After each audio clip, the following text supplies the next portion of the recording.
Hi I am Rahul और welcome on my channel UPSC at the rate NCERT. जैसा कि मैं विजन टेस्ट डिस्कस कर रहा हूँ फॉर द यूपीएससी पीटी 2023 के लिए, जिसमें मैंने टेस्ट 9 डिस्कस कर लिया है 9 तक, जिस और इसके बाद 10 डिस्कस कर रहा हूँ, जिसमें 10 में 25 क्वेश्चन डिस्कस कर लिया है जो कि पॉलिटी पे है। तो आज डिस्कस करूँगा 26 to 50। तो स्टार्ट करते हैं। 26 नंबर क्वेश्चन को देखते हैं। With reference to pardoning powers of the president, consider the following statements। तो पहला है, the president of India is the only authority empowered to remit a death of sentence। गलत, क्योंकि रिमिट का अधिकार गवर्नर को भी होता है। ओके, आर्टिकल 161 के तहत with in state law. Okay, तो ये गलत है। हाँ, अगर ऐसा होता कि प्रेसिडेंट को only president have grant pardons तो ये सही होता, क्योंकि ग्रांट जो पार्डन है उसका अधिकार गवर्नर को नहीं है। वो रिमिट कर सकता है, सस्पेंड कर सकता है डेथ सेंटेंस को और कम्यूट कर सकता है। ओके, बट वो ग्रांट पार्डन नहीं कर सकता। तो पहला गलत। दूसरा देखते हैं, the petitioners seeking pardons has no right to an oral hearing by the president. Yes, okay, कोई भी ओरल हेयरिंग का राइट नहीं है जो पिटिशनर है उसका। ओके, एंड थर्ड कह रहा है, the power of president to grant ये pardon is subjected to judicial review. Yes, Maru Ram and the Kishan Singh case के में सुप्रीम कोर्ट ने बोला है कि ये जुडिशरी रिव्यू के अंतर्गत आता है। ओके, तो इसमें 2 and 3 इज द राइट, यानी कि डी ऑप्शन करेक्ट है। Okay, 2 and 3 is right. Then next move करते हैं, 27 को देखते हैं। With reference to special provisions for the administration of the national capital territory NCT of Delhi, consider the following statements. पहला है, एनसीटी दिल्ली के बारे में पूछ रहा है। पहला है, the chief minister of the NCT of Delhi hold office during the pleasure of the president. Yes, ठीक है। दूसरा है, the term government in the context of the NCT of the Delhi refers to the lieutenant governor LG of the NCT. Yes, LG होते हैं, जो LG होते हैं basically behalf of president वो वर्क करते हैं। ओके, तो कोई भी अपॉइंटमेंट होता है तो वो प्रेसिडेंट करता है, और जो रिजिग्नेशन होता है वो भी प्रेसिडेंट को ही देंगे रिजिग्नेशन। तो ये ध्यान में रखना है। तो इसका आंसर होगा 1 and 2 बोथ। आंसर है 1 and 2 both. Then next move करते हैं 28 नंबर पे। 28 नंबर को देखें, consider following statements regarding the qualifications for membership of the parliament. Okay, qualification पूछ रहा है। पहला है, ये cabinet contesting an elections to the Rajya Sabha from a particular state should be an elector in the particular states. No. Okay, अगर वो कोई UP का है तो वो असम से भी चुना जा सकता है। तो पर्टिकुलर उसे इलेक्टर होना पर्टिकुलर स्टेट में ज़रूरी नहीं है। तो पहला गलत। दूसरा, ये member of the scheduled tribe can contest ये seats in the Lok Sabha not reserved for them. Yes, वो कहीं से भी जनरल सीट से चुनाव लड़ सकता है। ओके, वो अपना जो उसके लिए रिजर्व है वो तो लड़ेगा ही, उसके अलावा कहीं से भी चुनाव लड़ सकते हैं। ओके, तो इसका B is the right answer, only 2। और इसमें कि वो जो शेड्यूल कास्ट के लिए होगी उस पर नहीं लड़ पाएंगे, तो ये ध्यान में रखना, वो तो understood. And 29, which of the following commission या committee recommended that the convention of the governors acting as the chancellor of the universities and holding other statutory provisions should be done away with and his role should be confined to the constitutional provision only. तो ये Punchhi commission में बोला गया 2007 में, जिसके तहत governor chancellor होगा universities का। ओके, और जो है वो स्टेटरी प्रेसिडेंट को भी होल्डिंग करेगा। तो पुंछी कमीशन बोला 2007 में, तो B is the right answer. Next move करते हैं, 30 को देखते हैं। 30, which of the following provisions of the constitution reveal the asymmetrical federal character of the Indian states. ठीक है, सिमेट्रिकल होता है, एसिमेट्रिकल मतलब कि अलग अलग स्टेट के लिए अलग अलग प्रोविजंस, फेडरल कैरेक्टरिस्टिक्स ये पूछ रहा है। तो पहला है imposition of the president rule, तो ये तो सिमेट्रिकल है, सबको समान रूप से लागू होता है। और दूसरा है allocation of the seats in the council of states यानी राज्यसभा, तो ये शेड्यूल 4 के तहत होता है। तो ये एसिमेट्रिकल है बिकॉज द यूपी 31 है, जैसे कि यूपी में 31 है एंड उत्तराखंड से 3 एंड कोई भी अदर स्टेट से नागालैंड से 1, तो अदर के लिए यानी कि एसिमेट्रिकल है। ओके देन पूछा कौन है एसिमेट्रिकल, तो 2 सही है, 1 गलत है। थर्ड देखते हैं, creation of the autonomous district, yes ये भी एसिमेट्रिकल बिकॉज ये सर्टेन स्टेट के लिए लाइक द शेड्यूल 6 में जो आते हैं असम, मेघालय, त्रिपुरा एंड मिजोरम, उसके लिए है ऑटोनॉमस डिस्ट्रिक्ट। ओके तो ये भी होगा, यानी कि 2 3 सही है। एंड 4 भी देख लेते हैं, appointment of the state government, तो ये तो सिमेट्रिकल है भाई, हर स्टेट के में गवर्नर अपॉइंट होते हैं। तो 2 and 3 is the right answer. Okay B is the correct. Then next move करते हैं।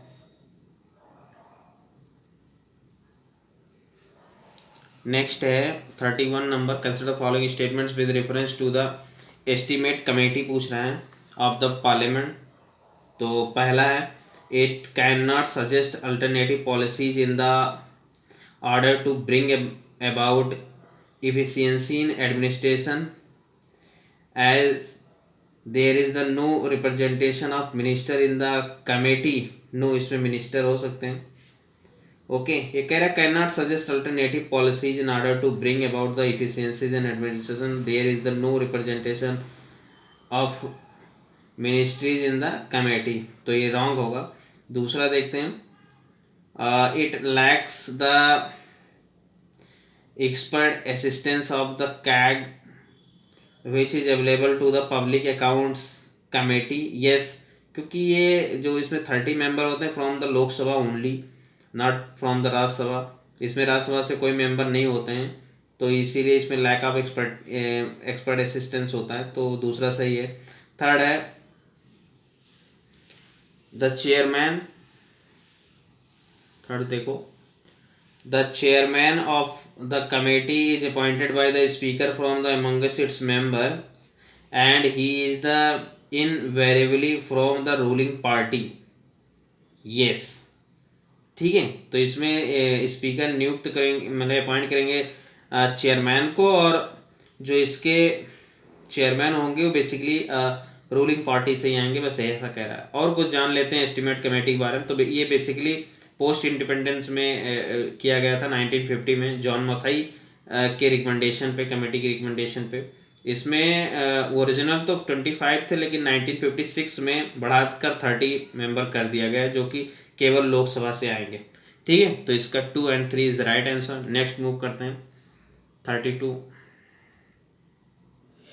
32 क्या कह रहा है, Which of the following statements is are correct regarding the chairman of the legislative council of the state?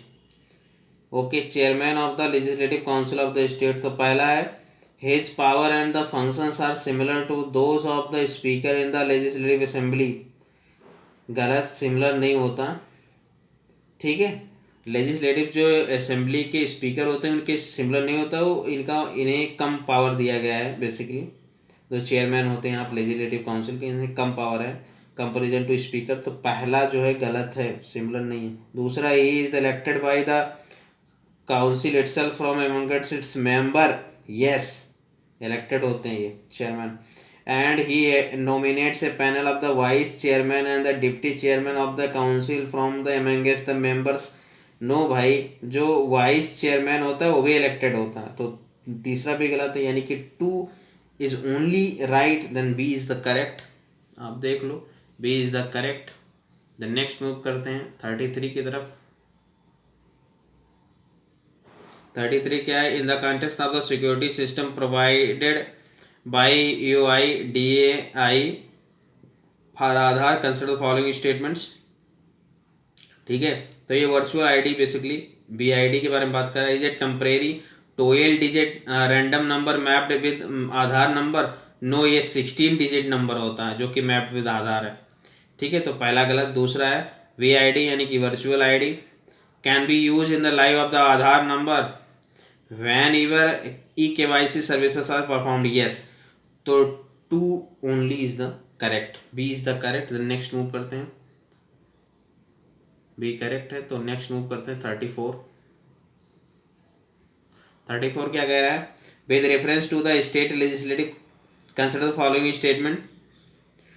Unless a member talk the oath, he cannot vote but can participate in the proceeding of the house. No, जब तक वो शपथ नहीं लेगा तब तक proceeding में भाग नहीं लेगा और वो वोट भी नहीं करेगा। तो पहला गलत है। दूसरा, salaries and allowances from the for the members of the state legislatures are determined by the parliament by the law. No, parliament ने स्टेट लेजिस्लेटिव डिसाइड करेगा salaries and allowances for the members of the state legislative. Okay, then next move करते हैं, मतलब sorry इसी में और देखते हैं थर्ड क्या है।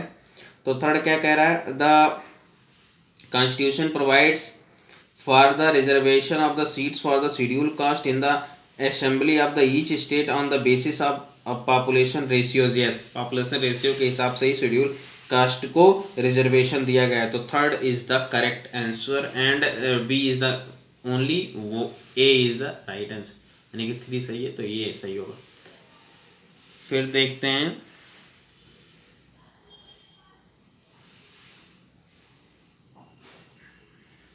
35 को देखते हैं।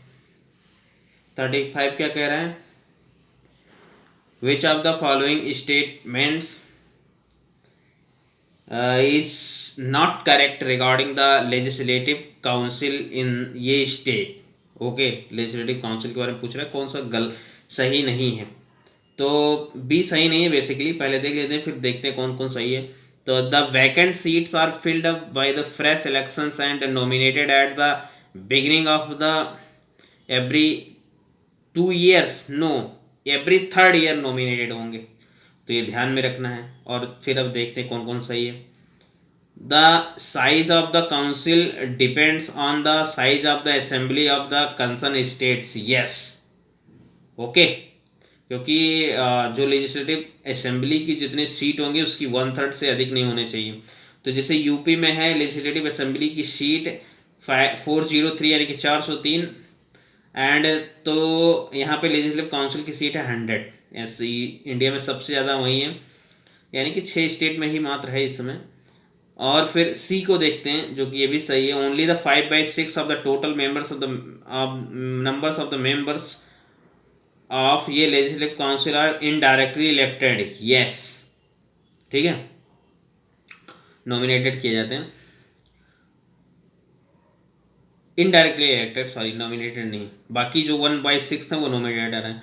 DA the members of the legislative assembly of the concern states can elect only 1/3 member for the legislative council. Yes, 1/3 legislative council से आते हैं, मतलब 1/3 जो लेजिस्लेटिव असेंबली से आते हैं फॉर द लेजिस्लेटिव काउंसिल।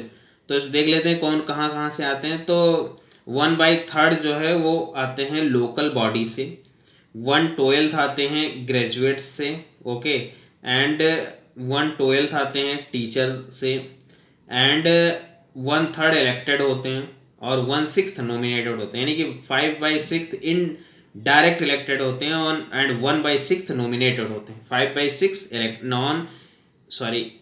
5/6 जो है इनडायरेक्ट इलेक्टेड होते हैं और 1/6 नॉमिनेटेड होते हैं। ओके, तो इसका B पूछा था कौन सही नहीं है, तो B नहीं सही है। फिर नेक्स्ट देखते हैं 36 क्या कह रहा है, with reference to the vice president of India consider following statement. तो पहला है the constitution has not prescribed ये मिनिमम एज एज ये qualification for the office of president. गलत है, क्योंकि मिनिमम एज 35 किया गया है वाइस प्रेसिडेंट के लिए। दूसरा है the vice president can be removed only on the ground of violation of the constitution, ऐसा कोई भी मेंशन नहीं किया, non a specific ground for the removal of the vice president. तो पूछा है कौन कौन सही नहीं है, तो दोनों सही नहीं है, 1 and 2 is not correct. The next move करते हैं 37 है in which of the following cases of the double membership, ये members of parliament will lose both seats. ठीक है, डबल मेंबरशिप की बात कर रहा है, तो इसमें सी ऑप्शन सही है। इफ ये पर्सन, सुनना, इफ ये person is elected 2 seats in ये house and fail to exercise his option for 1, जैसे कि मोदी जी वाराणसी एंड गांधीनगर दोनों सीट से लोकसभा चुनाव जीत जाते हैं, इनटू जैसे कि 2014 में जीते थे। उसके बाद अगर ये दोनों पे डिसीजन नहीं ले पाते कौन छोड़ना है, तो इनकी दोनों सीटें खत्म हो जाएंगी। ठीक है, रद्द कर फेल बता दिया जाएगा। तो सी इज़ द राइट एंड पहला है। फिर देखते हैं और सब देख लेते हैं क्या क्या है। पहला है इफ़ ये sitting members of the state legislative gets the elected as the member of parliament and fail to resign his seats in the state legislative within the 14 days. ठीक है, तो वो स्टेट एंड जो है parliament की बात है, तो उसमें 14 डेज के लिए होगा। एंड सेकंड है इफ़ ये person is elected to both the house of parliament and fail to the intimate within the 10 days in the both the house he desire to serve. Yes, अगर वो दोनों house में चुन रहे Lok Sabha and Rajya Sabha, ठीक है, तो उन्हें विद इन 10 डेज में बताना होगा। लेकिन पूछा था कि डबल मेंबरशिप माने कि एक ही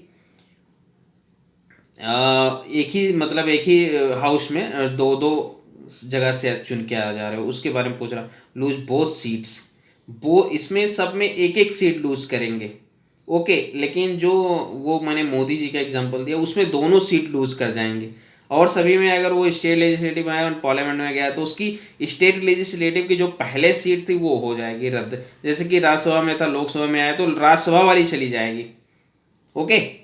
तो इसका सी करेक्ट होगा, इसमें दोनों सीटें चली जाएंगी उनकी। तो हो गया इसका। अब फिर देखते हैं 38।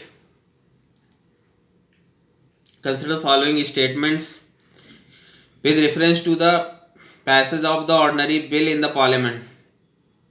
तो ऑर्डिनरी बिल के बारे में तो पहला है the first reading of the bill involve the introduction of the bill only after its the publication in the gazettes. No, both साथ साथ होते हैं, बिल इंट्रोड्यूस किया जाएगा और गैजेट में आएगा। ठीक है, तो पहला गलत। दूसरा है the second reading involve the stage of the general discussion, yes, okay. And third है the third reading is confined to acceptance और the rejections of the bill as ये होल विद द अमेंडमेंट्स, गलत है। ठीक है, तो इसका 2 होगा, ओनली 2, यानी कि बी करेक्ट। नेक्स्ट मूव करते हैं 39। In the context of the environmental science, the term nurdles is often seen in news. It is referred to, तो बेसिकली प्लास्टिक रॉ मटेरियल्स हैं जिसका यूज किया जाएगा बॉटल्स वगैरह बनाने में, ओके। अभी श्रीलंका न्यूज़ में था because he import this type of noodles, okay. तो ये is the correct answer. Next move करते हैं 40 नंबर। 40 क्या कह रहा है, which of the following statements is not correct with respect to the whale shark. तो व्हेल शार्क के बारे में देख लेते हैं। पहला है it is the largest among the fish species, yes, सबसे बड़ी है। B it is the currently listed as the critical endangered species on the IUCN red list of the threatened species. No, ये क्रिटिकली इंडेंजर्ड नहीं है, endangered species में आता है, endangered में आता है। And C, it is found in the all the tropical oceans water of the world, yes. And D, it is a filter feeder, yes, okay. Then B is the correct, मतलब जिसमें पूछा था कि कौन सही नहीं है तो B सही नहीं है। नेक्स्ट मूव करते हैं 41। 41 बेसिकली कॉन्करेंट लिस्ट से है। Consider following statement with reference to the list, third concurrent list in the 7th schedule of the Indian constitution. तो पहला है at present this list has more than the 100 subjects, no, इसमें 52 subjects है, okay, and the centre में 98 है and state में 59 है। इसका वर्जनल अलग अलग है लेकिन इसमें करंट में इतना है 52 कनकरेंट के लिए, जिसमें state and centre both make the law, okay. And दूसरा है both the parliament and the state you can make the law with respect to any of the subject enumerated in the list, yes. Third है in the case of a conflict between the laws made by the center and the states, the central laws prevails over the state laws, yes. तो जो है इसमें पहला गलत है and 2 and 3 is correct, C option सही है। Next move करते हैं 42 क्या कह रहा है, which of the following union territories have the popular political institution headed by the chief ministers. तो जैसा कि धारा 370 एंड 35 ये हटा दिया गया है, बट वहाँ पे जो नया एक्ट बिल लाया गया है उसमें वहाँ पे प्रोविज़न किया गया है चीफ मिनिस्टर, जो कि अभी बहाल नहीं हुआ लेकिन बहाल विद इन 1 ईयर हो जाएगा। तो जम्मू कश्मीर पे भी है चीफ मिनिस्टर का प्रोविज़न एंड एनसीटी डेलाई में तो है ये national capital territory of Delhi and Puducherry में है। तो 1, 3 and 4 is the correct. The next move करते हैं 43 क्या है, which of the following is not ये functions of the cabinet secretariat, okay. तो creating new standing committee of the cabinet ये इनका काम नहीं है, बिकॉज ये स्पीकर का काम होगा और चेयरमैन का होगा। Standing committee of the cabinet, okay, तो ये गलत है। और ये है पहला इनका काम क्या है, पहला ये monitoring implementation of the decision taken by the cabinet and it's the committee, yes. B है management of the major crisis situation in the country, yes. And D है provisions assistance in the decision making in governments by the ensuring the inter ministerial coordination, yes. तो इसमें यही नहीं है creating the new standing committee of the cabinet, yes. C is not correct because ये इनका काम नहीं है। देन मूव करते हैं 44 पे। 44 क्या कह रहा है,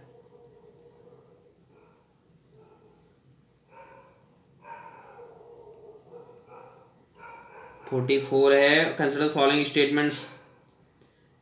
पूछा है 6 शेड्यूल में कौन कौन से हैं। The 6 schedule of the constitution of India provides a special provision for how many of the states given above, okay. तो इसमें basically Tripura and Mizoram 2 and 4 यानी कि ओनली 2 स्टेट्स, ओके। क्योंकि जो 6 शेड्यूल है उसमें 4 स्टेट आते हैं, असम, मेघालय, त्रिपुरा एंड मिजोरम, ओके। झारखंड जो दिया गया है 3rd पे, ये आता है शेड्यूल 5 में, जो कि शेड्यूल एरिया की बात करता है। और शेड्यूल 6 है वो ट्राइब एरियाज की बात करता है। अब देखते हैं कि शेड्यूल 5 में कौन कौन से हैं। तो बेसिकली आंध्र प्रदेश, तेलंगाना, झारखंड, छत्तीसगढ़, गुजरात, हिमाचल प्रदेश, मध्य प्रदेश, महाराष्ट्र, उड़ीसा एंड राजस्थान, ये सब आते हैं, okay. Then B is the correct. Next move करते हैं 45 पे। Consider following statements regarding the revenue of the urban local bodies ULBs. तो पहला है the devolution of the funds to ULBs from the state government is made on the basis of the recommendation of the state finance commission, yes.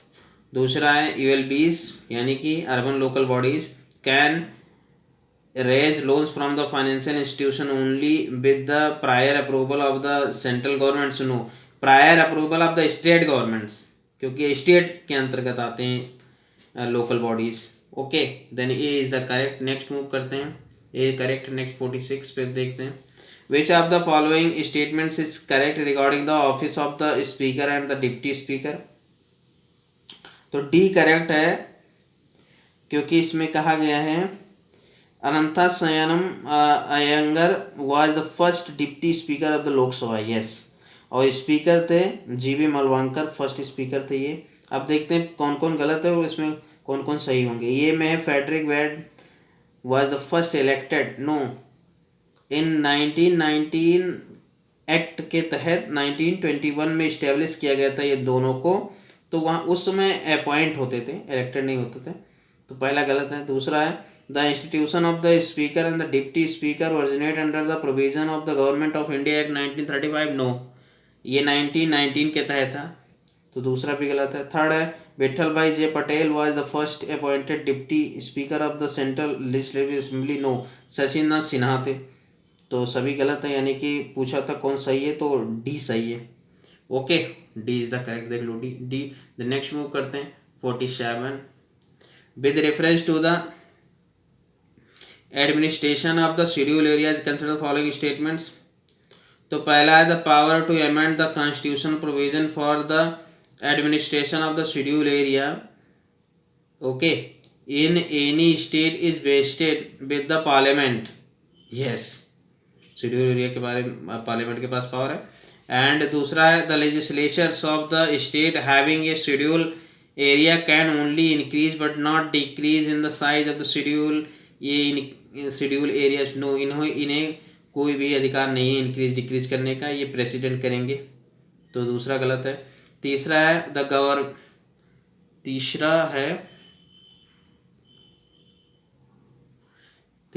रहा है the governor of the states with the schedule areas has power to modify the provision of act of the parliament in the relation to the such areas. Yes, तो ये सही है, वो यानी कि 1 and 3 is the correct, C option सही है। Next move करते हैं 48 कंसिडर फॉलोइंग स्टेटमेंट्स। पहला है the Indian constitution provides that the financial bill must be enacted with in the 75 days of its introduction.